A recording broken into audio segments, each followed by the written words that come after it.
Hello everyone, welcome back to Parcham. I M पूजा और आज हम डिस्कस करने वाले हैं बहुत ही इंटरेस्टिंग टॉपिक। जो भी स्टूडेंट साइंस में स्पेशली रुचि रखते हैं उनके लिए टॉपिक बहुत ज़्यादा इंपॉर्टेंट हो जाएगा। What is the dark energy. और ये ज़ेनॉन 1T एक्सपेरिमेंट क्या है जिसको हाल ही में इटली में कंडक्ट किया गया। और ये डार्क एनर्जी क्या होती है, क्योंकि काफ़ी लंबे समय से साइंटिस्ट इस बात का पता लगाने की कोशिश कर रहे थे। क्योंकि हमारा ब्रह्मांड बहुत बड़ा है, हमारा यूनिवर्स बहुत बड़ा है, लेकिन यूनिवर्स में आपको स्टार दिखाई देते हैं, सन और प्लैनेट दिखाई देते हैं। मतलब हम यूनिवर्स का केवल और केवल 5% हिस्सा ही देख पाते हैं। बाकी 27 हिस्सा जो है वो डार्क मैटर है, या फिर 68% हिस्सा जो है वो डार्क एनर्जी है। तो क्वेश्चन ये बनता है कि डार्क मैटर और डार्क एनर्जी क्या होती है। तो यहाँ पर मुद्दा डार्क मैटर का नहीं, क्योंकि डार्क मैटर की डिस्कवरी तो पहले ही हो चुकी थी। इसके बारे में हम बहुत लंबे समय से बात कर रहे थे, लेकिन हमारे लिए जो नई डिस्कवरी है वो है डार्क एनर्जी।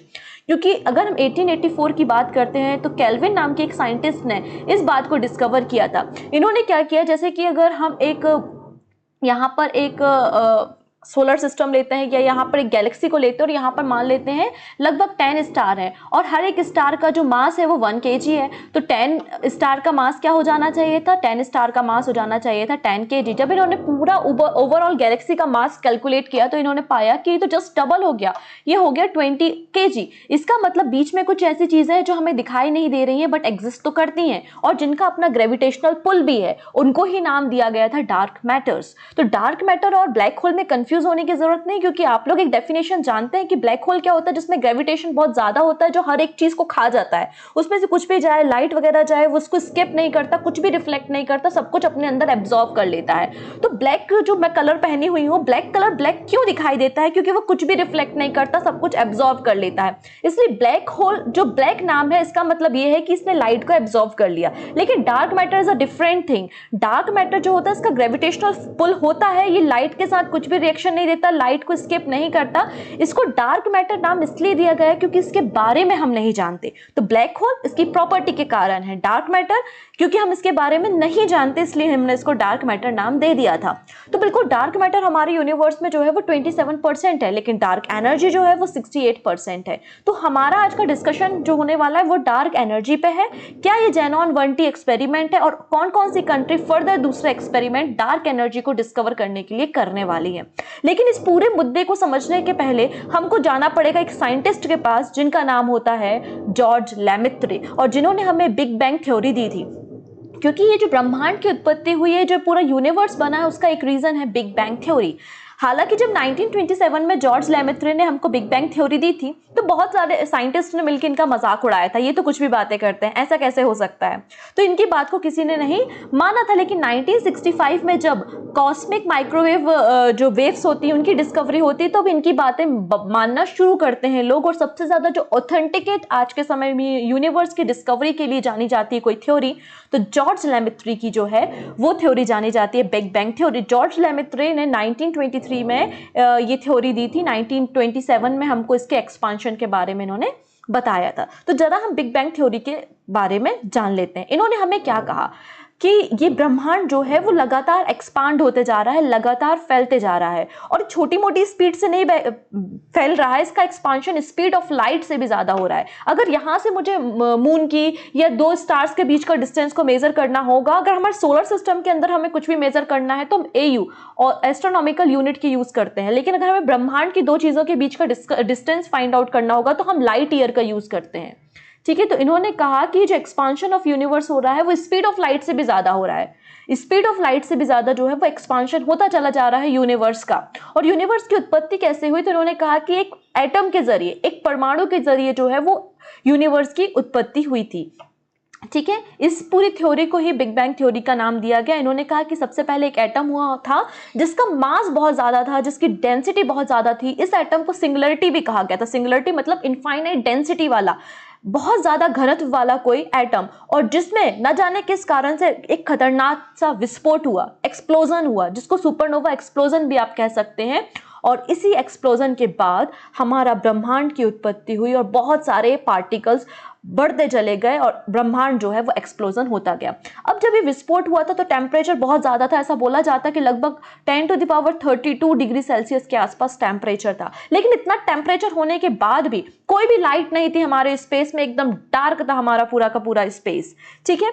लेकिन कुछ समय बाद जब ये जो पार्टिकल्स है एक्सप्लोजन के बाद दूर जाते चले गए तो क्या हुआ, धीरे धीरे ये स्लो डाउन हुआ, इसका टेम्परेचर धीरे धीरे कम होने लगा। लगभग कुछ माइक्रोसेकंड में टेम्परेचर बहुत ज्यादा स्लो डाउन हुआ, उसको हमने नाम दिया प्लैंक टाइम। तो प्लैंक टाइम में जो टेम्परेचर है वो काफी हद तक जो है वो कम हुआ और फिर बहुत ज्यादा यहाँ पर एक्सप्लोजन के बाद जो एक्सपांशन हुआ और लगातार टेम्परेचर स्लो डाउन होता गया।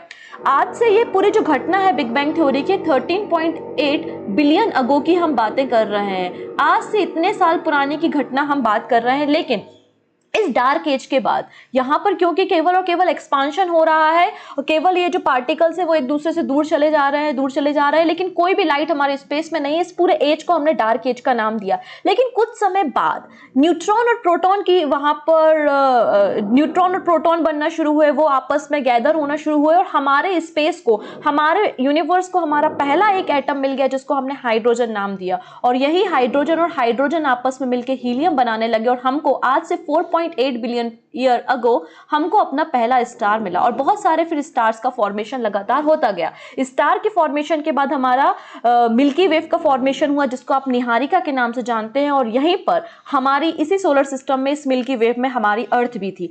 4.8 बिलियन अगो की हम बात कर रहे हैं। अब अर्थ उस समय हमारी ऐसी नहीं थी कि उस पर रहा जा सके, उस पर वॉल्केनो इरप्शन होता रहता था, उसका पूरा बॉडी बहुत ज्यादा हीटअप था, बहुत ज्यादा गर्म था, यहाँ पर जीवन नहीं था, अर्थ पे जीवन नहीं था। लेकिन कुछ समय बीतते गए, कुछ साल, 4-5 साल, लाख साल गुजरते गए और हमारी अर्थ धीरे धीरे ठंडी होती गई, उसका तापमान धीरे धीरे कम होता गया। आप देख सकते हैं 4.6 बिलियन ईयर अगो हमारी अर्थ इस तरीके से गर्म थी, ठीक है। फिर धीरे धीरे यहाँ पर वाटर तो प्रेजेंट नहीं था, लेकिन वाटर जो था वो वेपर के फॉर्म में प्रेजेंट था। वाटर कैसा था, वेपर के फॉर्म में प्रेजेंट था। और धीरे धीरे जब हमारा अर्थ ठंडा होना शुरू हुआ तो ये वाटर वेपर इकट्ठे होकर क्लाउड का फॉर्मेशन करने लगे। और जब ये क्लाउड का फॉर्मेशन करने लगे तो क्लाउड का फॉर्मेशन होने के बाद क्या होता है, बारिश होना शुरू हो जाती है। तो बारिश होना शुरू हुई और कई लाखों सालों तक केवल बारिश होती रही हमारे अर्थ पे और अर्थ का टेम्परेचर धीरे धीरे कम होता चला गया। अब लगातार बारिश होने के कारण हमको H2O भी मिल चुका है, हाइड्रोजन और ऑक्सीजन भी मिल चुके हैं। लेकिन जो अर्थ के अंदर अभी भी गर्मी है वो वॉल्केनो इरप्शन के फॉर्म में बाहर आती रही, जिससे हाइड्रोजन ऑक्सीजन के साथ हमको कार्बन भी मिलने लगा। और जहां पर हमें कार्बन का फॉर्मेशन होना शुरू हुआ वहां पर हमें कुछ यूनिसेलुलर मतलब जीवन की उत्पत्ति देखने को मिलती है। आज से 3.5 करोड़ साल पहले की घटना। तो हमको कुछ यूनिसेलुलर ऑर्गेनिज्म मिले जैसे अमीबिया, पैरामीशियम, यूग्लिना। उसके बाद ये जो न्यूक्लियर्स थे, जो यूनिसेलुलर थे, वो इकट्ठे होकर मल्टीसेलुलर बनाने लगे और बहुत सारा यहाँ पर आप देख सकते हैं जीवन की उत्पत्ति हुई, प्लांट का ग्रोथ होना शुरू हुआ। इस तरीके से हमारी अर्थ का यहाँ पर फॉर्मेशन हुआ। तो जैसे आज हम एक मिल्की वेव की बात करते हैं, ऐसे 10⁻22 मिल्की वेव हमारे पूरे यूनिवर्स में है। ऐसे कितने सारे ही सोलर सिस्टम होंगे, कितनी सारी अर्थ होंगे जहाँ पे जीवन होगा। हो सकता है कहीं पर हमसे कहीं पर हमारे सिमिलर की तरह के ह्यूमन हो, कहीं पे हमारे से अलग ह्यूमन हो। कुछ लोग ऑक्सीजन का यूज ना करते हो, रेस्पिरेशन के लिए किसी दूसरी गैस का यूज करते हो। तो बहुत सारी यहाँ पे पॉसिबिलिटी हो सकती है। ऐसा बिग बैंग थ्योरी में जॉर्ज लेमेत्रे ने कहा था। तो क्वेश्चन ये बनता था कि जैसे कि मैं एक लैंप जलाती हूँ, उस लैंप में कुछ फ्यूल है, जब मेरा फ्यूल खत्म हो जाएगा तो मेरा लैंप बुझ जाएगा। लेकिन किसी भी चीज को फैलने के लिए, एक्सपांशन होने के लिए कुछ ना कुछ तो वहां पर एनर्जी काम कर रही होगी। तो उसको ही नाम दिया गया डार्क एनर्जी। क्योंकि फिजिक्स में जब हमें कोई चीज पता नहीं होती तो हम उसकी डिस्कवरी करते हैं, और कोई चीज अननोन है तो हमने उसको डार्क मैटर या फिर डार्क एनर्जी नाम दे दिया। तो यहाँ पर डिस्कवरी की जा रही है डार्क एनर्जी की। तो यहाँ पर ये पहला एक सक्सेसफुल एक्सपेरिमेंट जो है वो हमारे कुछ साइंटिस्ट के द्वारा किया गया है। आज हमें उस पर ही चर्चा करनी है, ठीक है ना। तो आपको एक चीज समझ में आएगा कि डार्क मैटर क्या होते हैं। डार्क मैटर वो मैटर्स होते हैं जिनके बारे में हम नहीं जानते, जिनको हम देख नहीं सकते, लेकिन उनमें ग्रेविटेशनल पुल होता है जो हमारी मिल्की वेव को, हमारी निहारिकाओं को, आकाशगंगाओं को, हमारे यूनिवर्स को जोड़कर रखने का काम करते हैं। वो हमारे डार्क मैटर कहलाते हैं। लेकिन एक ऐसी अननोन, ऐसी मिस्टीरियस एनर्जी जो हमारे सोलर सिस्टम के लिए, हमारे यूनिवर्स के एक्सपांशन के लिए रिस्पॉन्सिबल है, जिसके कारण हमारा ब्रह्मांड लगातार फैलता जा रहा है, ऐसी अननोन एनर्जी, ऐसी मिस्टीरियस एनर्जी को हमने डार्क एनर्जी कहा है। तो ये बेसिकली माइनर सा डिफरेंस जो है वो डार्क एनर्जी और डार्क मैटर का होता है। तो हाल ही में हमें पता लगा कि डार्क एनर्जी हमारे यूनिवर्स का 68% होल्ड करती है। एक बहुत ही मिस्टीरियस एनर्जी है जो कि हमारे सोलर सिस्टम के, हमारे यूनिवर्स के एक्सपांशन के लिए जरूरी है, एक्सपांशन के लिए रिस्पॉन्सिबल है। इस dark energy, basically dark matter का पता लगाने के लिए हम एक्सपेरिमेंट कर रहे थे। हमें डार्क मैटर के बारे में तो इन्फॉर्मेशन नहीं मिली, हमें डार्क एनर्जी के बारे में भी कुछ पॉसिबल इन्फॉर्मेशन मिली है। इसके लिए एक ज़ेनॉन 1T एक्सपेरिमेंट कंडक्ट हो रहा था। ये एक्सपेरिमेंट रोम इटली में ये कंडक्ट किया जा रहा था, ग्रांड सासो माउंटेन के पास। इसके अंदर हमने ज़ेनॉन गैस का यूज किया था, इसलिए हमने इसको ज़ेनॉन 1T नाम दिया। आप यहाँ पे मैप में देख सकते हैं, ये इटली है और यहाँ पे मेडिटेरियन सी के आसपास के रीजन में इस एक्सपेरिमेंट को कंडक्ट किया जा रहा था। इसमें हमने एक बड़ा सा 3.2 मिलियन टन का जो है वो एक टैंक लिया था, जिसके अंदर ज़ेनॉन गैस को रखा गया था। अब देखिएगा होता क्या है, जब हम साउंड की बात करें, हम कोई भी एनर्जी की बात करें, तो इलेक्ट्रॉन में रिफ्लेक्शन देखने को मिलता है। इसलिए ये सारे एक्सपेरिमेंट अंडरग्राउंड किए जाते हैं, जिससे कोई भी डिस्टर्बेंस इनको देखने को ना मिले। इस तरीके से एक बड़ा सा टैंक बनाया गया है जिसके अंदर ज़ेनॉन गैस को रखा गया है। और फिर यहाँ पर अगर इलेक्ट्रॉन में रिफ्लेक्शन देखा जाता है, मतलब देयर इज समथिंग, तो यहाँ पे साइंटिस्ट लोगों ने सोचा कि यहाँ पे जो रिफ्लेक्शन होगा वो लगभग 232 रिकॉइल देखा जाएगा इलेक्ट्रॉन, क्योंकि न्यूट्रॉन में कोई भी रिकॉइल देखने को नहीं मिला। इलेक्ट्रॉन में जब रिकॉइल देखने की कोशिश की हमने, तो एक्सपेरिमेंट के जानकारों के अनुसार 232 रिकॉल होंगे इलेक्ट्रॉन के, लेकिन अप्रॉक्सीमेट 258 रिकॉल देखने को मिले। या तो ये कुछ एरर हो सकती है, तो इसके लिए वापस से एक्सपेरिमेंट किया जाए, या फिर यहाँ पे चांसेस है कुछ डिस्कवरी के। और यहाँ पर जो रिकॉइल हुआ है, यहाँ पे जो एक्सपांशन हुआ है, there is some mysterious energy which is the dark energy, ऐसा साइंटिस्ट लोगों का कहना है।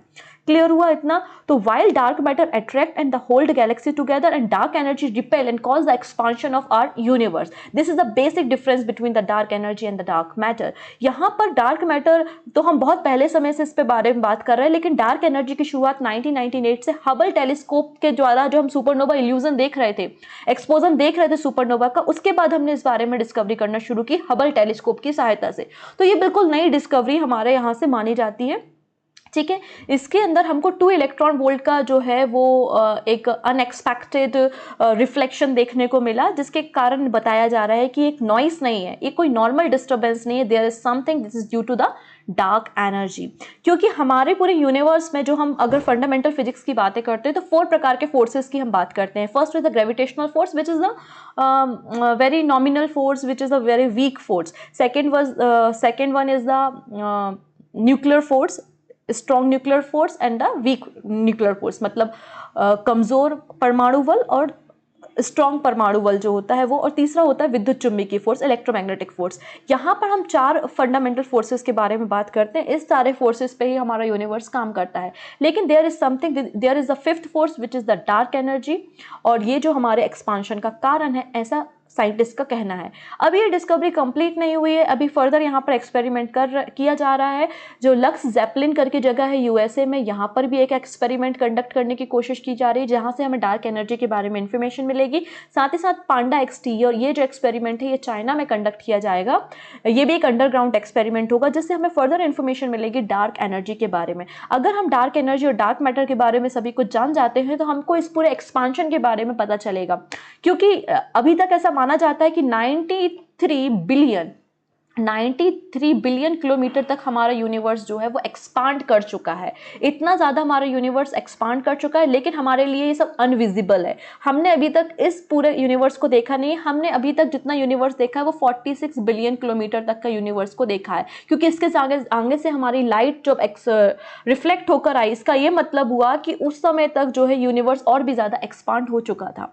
क्योंकि समटाइम क्या होता है, मान लेते हैं आप कोई स्टार देखते हैं, स्टार से लाइट आती है, टकरा के रिफ्लेक्ट होकर आती है और हमको वो स्टार चमकता हुआ दिखाई देता है। हो सकता है जब वो लाइट आप तक पहुंची हो तब तक वो स्टार में सुपरनोवा इल्यूजन हो चुका हो, विस्फोट हो चुका हो, वो तारा ब्लैक होल बन चुका हो, मे बी पॉसिबल है ना। क्योंकि हो सकता है आज जो तारा देख रहे हो वो पहले ही मर चुका हो, तो ऐसा भी पॉसिबल हो सकता है ना। क्योंकि बहुत लंबा दूरी है ये और बहुत ज़्यादा समय लगता है यहाँ पर इस सारी घटनाओं को कैलकुलेट करने के लिए। तो लगातार साइंटिस्ट लोग हैं डिस्कवरी में लगे रहते हैं कि किस तरीके से हम अपने यूनिवर्स को और भी अच्छे तरीके से जान सकेंगे। तो आई थिंक मेरे को यहाँ पर आपको आपको जो समझाना था, तो थोड़े basic concept big bang theory के बारे में बताने थे, वो मैंने बताए। ब्लैक होल और डार्क मैटर में डिफरेंस समझ में आया, डार्क मैटर और डार्क एनर्जी के बीच में डिफरेंस समझ में आया। अगर आपको अच्छा लगा, आपको इन्फॉर्मेशन अच्छी लगी, अगर आप इस पर एक नोट लिख सकते हैं तो बिल्कुल आप मुझे बताइएगा और कमेंट सेक्शन में ज़रूर बताइएगा। तो thank you so much and like करना नहीं भूलेंगे। रही बात पीडीएफ की, तो परचम के वेबसाइट पे जाइएगा, पीडीएफ मिल जाएगी। Thank you so much.